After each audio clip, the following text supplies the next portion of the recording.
저는 의과대학 사회의학 교실의 신명희 교수라고 합니다.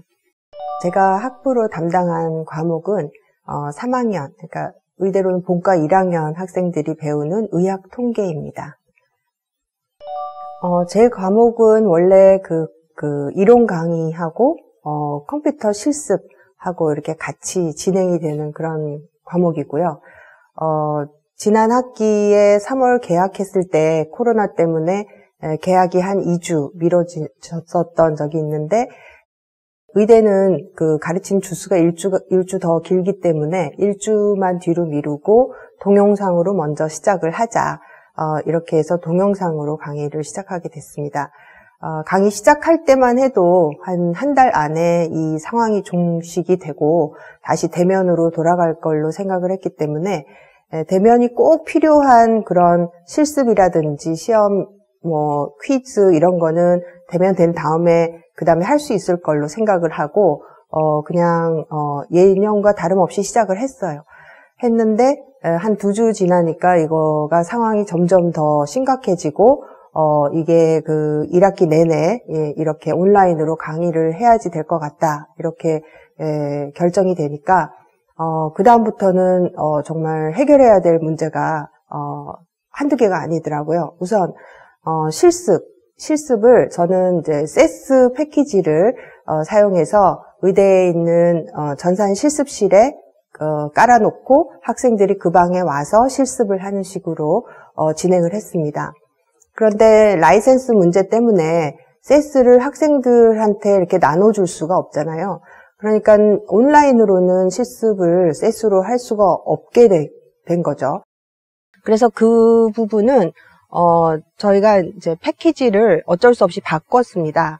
R 프로그램이라고, 그거는 이제 누구나 다운받아서 쓸 수 있는 거기 때문에 그걸로 다 바꾸면서 그것 때문에 강의를 진행하면서 다 새로 모든 걸 준비를 해야 되는 그런 좀 어려움이 있었습니다. 그것 때문에 처음에는 수업과 그 진도에 맞춰서 실습이 이렇게 들어가질 못하고 한 달쯤 있다가 한꺼번에 실습을 그 진도까지 한 주를 잡아서 이렇게 진행을 했었습니다. 그리고 그 첫 번째 그 실습 강의를 할 때는 실시간 강의를 했었습니다. 제가 강의도 처음에 한두 주는 이제 동영상으로 올리다가 그 다음에 3주째부터는 실시간 강의로 바꿨었거든요. 왜냐하면 동영상 강의로는 학생들의 반응을 전혀 알 수가 없고 얘들이 얼마큼 알아듣는지 또 제 그 수업 페이스가 어떤지 그런 거에 대해서 전혀 감을 잡을 수가 없었기 때문에 굉장히 답답했었고, 따라서 이제 실시간으로 그래도 화면으로나마 학생들을 볼 수 있는 그런 강의로 돌려서 그 R 실습을 할 때도 실시간 강의로 그렇게 처음에 진행을 했는데, 끝나고 나서 학생들 그 반응이 이 통계 패키지는 학생들 각자 갖고 있는 컴퓨터의 사양이 다 다르고 맥을 갖고 있는 학생들도 있고 하기 때문에 제가 무슨 설명을 했을 때 그걸 바로바로 처리해서 실행하기가 어렵다. 차라리 동영상으로 올려주시면 자기 페이스대로 그걸 틀었다 껐다 하면서 자기가 맞춰서 나갈 수 있겠다. 이렇게 얘기가 나왔어요. 그래서 그게 일리 있는 말이라고 생각이 돼서 실습은 그다음부터 계속 동영상으로, 강의는 실시간 강의로 그렇게 진행을 했습니다. 또 한 가지는 제가 항상 수업 진행하면서 학생들이 얼만큼 알아듣고 있는지 그리고 공부를 하는지 이거를 확인하고 또 공부를 시키기 위해서 4번 정도, 한 학기에 4번 정도 퀴즈를 봤었어요. 그래서 중간고사 이전에 2번 퀴즈, 또 기말고사 이전에 2번 퀴즈 이렇게 봐서 그때 진도를 따라잡을 수 있게 그렇게 간략하게 수업 전에 한 30분 정도 이렇게 시험을 봐서 채점을 해주고 피드백을 해주고 그렇게 한 적이 있었는데, 그거를 시험을 보기가 일단 너무 어렵기 때문에 그 방식이 1학기에는 이제 쓸 수가 없었던 거죠.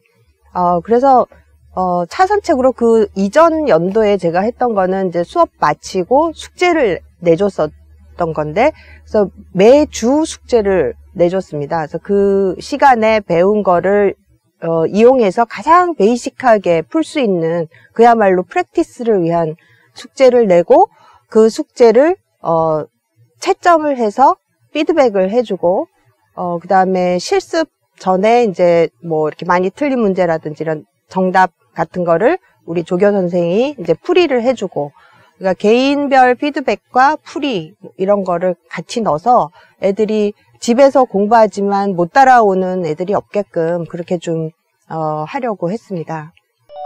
학생들 얼굴을 못 보고 하는 동영상 강의는 정말 그냥 좀 따로 논다는 생각이 많이 들더라고요. 처음에 동영상 강의를 올렸을 때는 한두 명이 질문을 이메일이나 아니면은 그 강의 동영상 밑에다가 이렇게 질문을 쳐서 올리거나 이런 식으로 보내왔는데 제가 그때 확인을 못했어요. 그래서 조금 지난 다음에 확인이 되고 그래서 이게 좀 그 시간이 이렇게 바로바로 맞지 않는다는 생각을 좀 하고 있었는데, 실시간 강의로 돌린 다음에는 얼굴도 그 화면으로나마 제가 뭐 볼 수가 있고, 그 다음에 이제 뭐 혹시 수업에 집중하지 못하는 학생들도 제가 뭐 볼 수가 있고, 그럴 때 또 잔소리도 하고 뭐 이렇게 진행을 할 수 있기 때문에 굉장히 좀 강의실에 있는 것과 비슷한 그런 그 효과를 얻을 수가 있었고요. 질문도 이게 뭐 온라인이니까 일부러 마이크를 켜서 제가 얘기하는데 중간에 질문 있습니다 이렇게 하는 학생은 없었어요, 솔직히.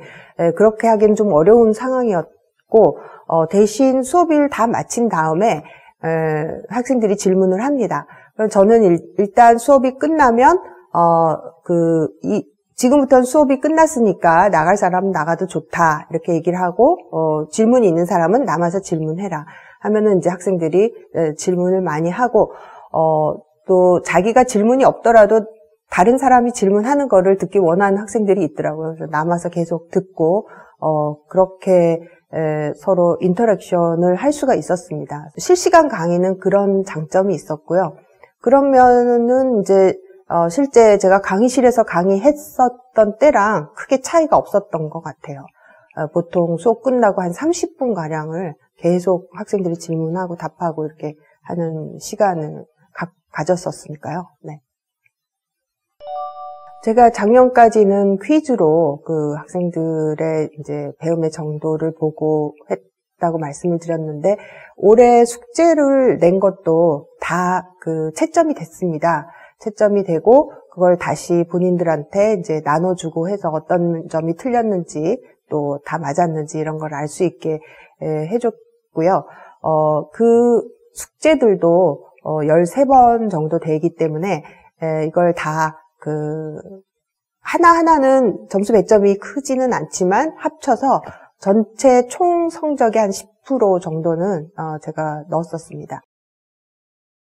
뭐 온라인이라서 불만을 토로하지 못했던 점도 있었겠지만, 제가 작년도 사실 제가 퀴즈 4번을 봤는데 다른 교실 교수님들은 학생들을 너무 들들 볶는 거 아니냐 그렇게 걱정을 많이 하셨는데, 사실 저는 뭐 들들 볶으려고 한 건 아니고 그때 공부를 진도를 수업 때 내용한 걸 다시 한 번만 보면 기말에 훨씬 부담이 적거든요. 그래서 그거를 이제 확실히 해주려고 했던 거기 때문에 의외로 학생들 불만이 없었어요. 4번 퀴즈 보는 거에 대해서.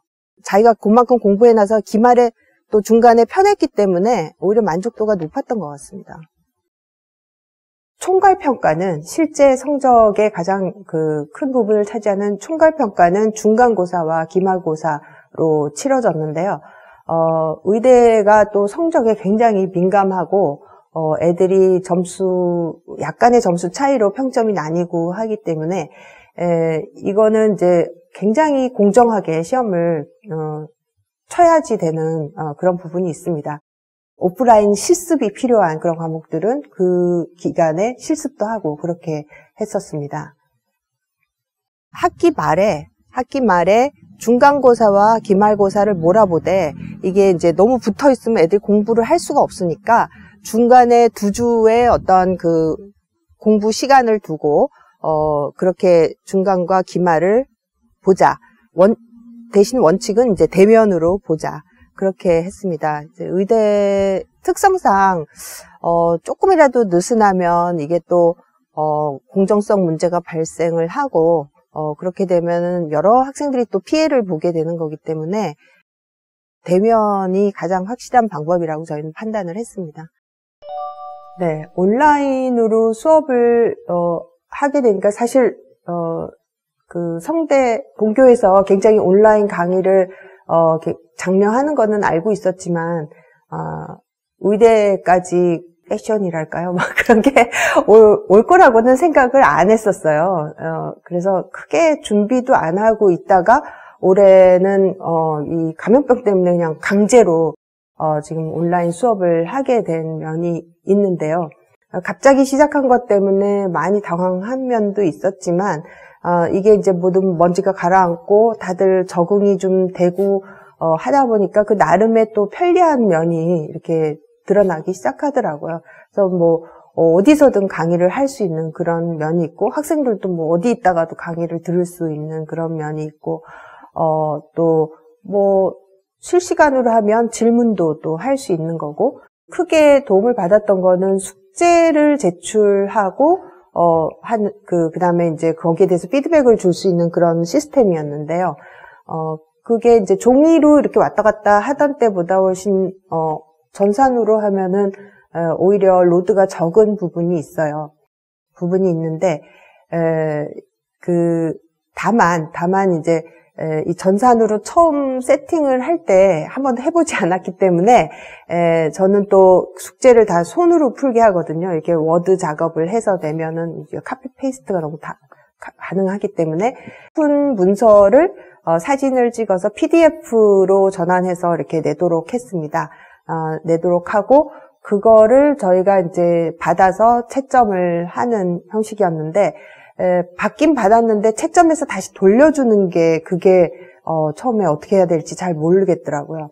제가 50명분을 다 스캔을 해서 나눠주는 거는 그건 너무 로드가 많기 때문에 애초에 불가능하다고 생각을 했고 그래서 하여간 학생들한테 받아서 평가를 하고 그 다음에는 코멘트로 아이캠퍼스에 숙제 낸 거에 대해서 점수를 매기는 부분이 있고 밑에 코멘트를 달게 돼 있더라고요. 그래서 거기다가 뭐 틀린 부분이 있으면 몇 번이 뭐 뭔데 틀렸다 뭐 이런 식으로 코멘트로 하는 식으로 했는데 거기가 조금 아쉬웠습니다. 제가 생각하는 거는 그렇게 하면 이제 아무래도 코멘트에 제한이 있고 또 이거 뭐 수식 틀린 거 이런 거는 잘 고쳐주지 못하고 이런 부분이 있기 때문에 그때 간담회 때도 말씀드렸지만 이 PDF에 자유롭게 이제 패드와 펜 같은 게 있으면 이렇게 시험지처럼 채점해서 코멘트 달고 그걸 그대로 그 파일에 저장해서 학생들한테 다시 보내는 거는 다 시스템이 돼 있더라고요. 그렇게 보내줄 수 있으면 좋겠다는 생각을 했습니다.